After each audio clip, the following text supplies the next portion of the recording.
Assalamualaikum warahmatullahi wabarakatuh. Salam sejahtera, salam sehat semuanya. Kita ketemu lagi di mata kuliah Freight Management. Ya, pertemuan kedua kita akan bahas mengenai packaging and dangerous goods. Wait, ini kita akan mengulang juga atau menambahkan.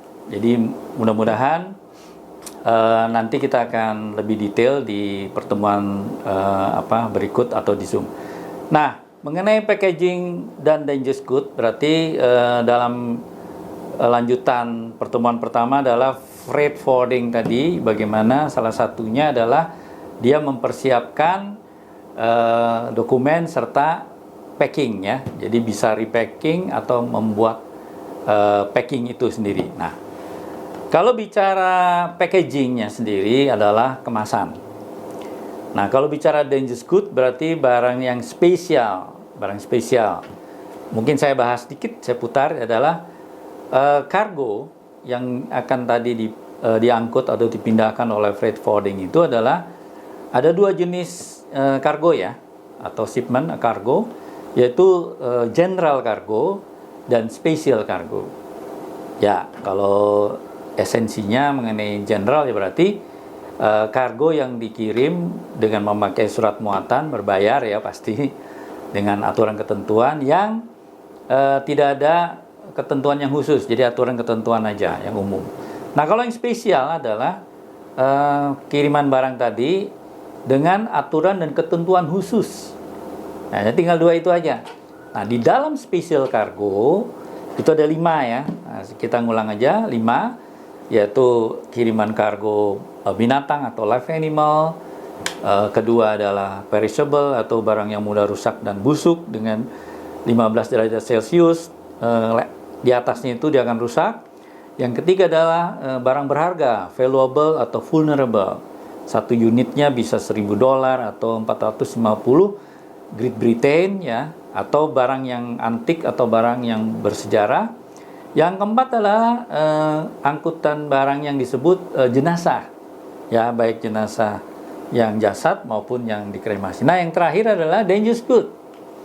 Ini tidak berurutan, tapi saya tadi menyebut satu-satu. Nah, dangerous good ini adalah barang yang mengandung zat, ya, artinya artikel zat yang membahayakan adalah tubuh atau jasa manusia yang hidup maupun binatang, lalu juga membahayakan benda-benda lain di sekitarnya serta membahayakan dalam pengangkutannya.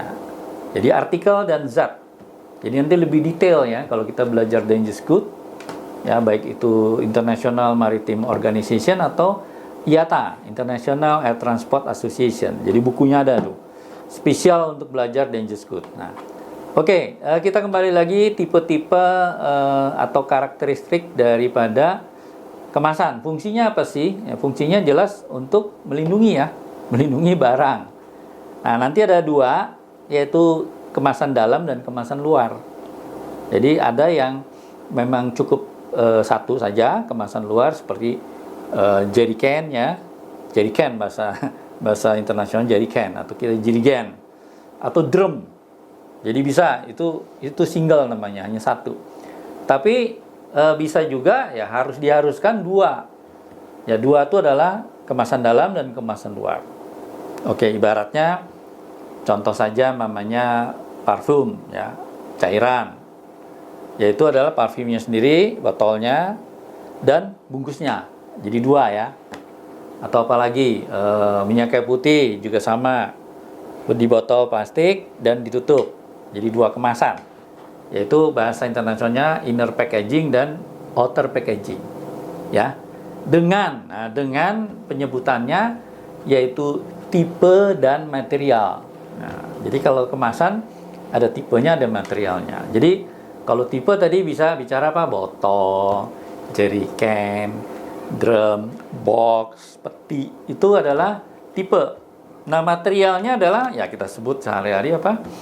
Dari plastik ya kan, dari seng atau steel, atau dari apalagi kayu, dari triplex ya kan, dari karton, itu materialnya ya. Jadi nanti karakteristiknya itu adalah tipe dan material.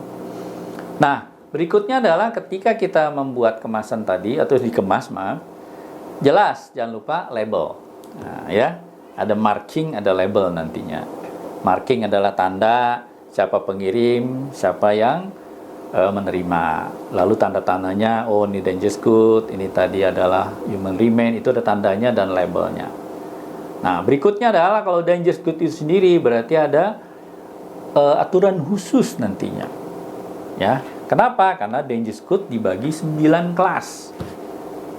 Oke, nanti akan saya sampaikan di kelas bahwa 9 kelas ini dari kelas 1 yang bisa meledak, kelas 2 gas, kelas 3 cairan terbakar, kelas 4 padat terbakar, kelas 5 adalah oxidizer atau peroxide, jadi ada zat kimianya, kelas 6 adalah racun dan infectious substance, ya.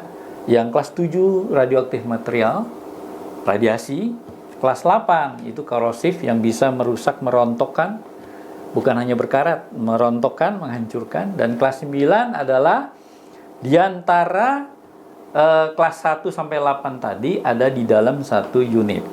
Itu kelas 9. Contoh umpamanya, di dalam satu benda ini ada 2 kelas yang berlainan tadi. Itu disebut kelas 9. Ya, itu disebut miscellaneous. Jadi, mana yang menonjol baru nanti kita lihat. Nah, demikian untuk pertemuan kedua. Ya, jadi kita bicara dangerous good itu sendiri nanti ada 9 kelas dengan kemasan yang khusus tadi, dengan aturannya, dengan tipe dan materialnya. Ya, mana dangerous good yang bisa hanya pakai botol plastik, apakah harus pakai botol gelas, atau harus pakai jerigen plastik, atau pakai jerigen yang steel, yang seng. Nah, atau hanya boleh langsung pakai drum saja satu.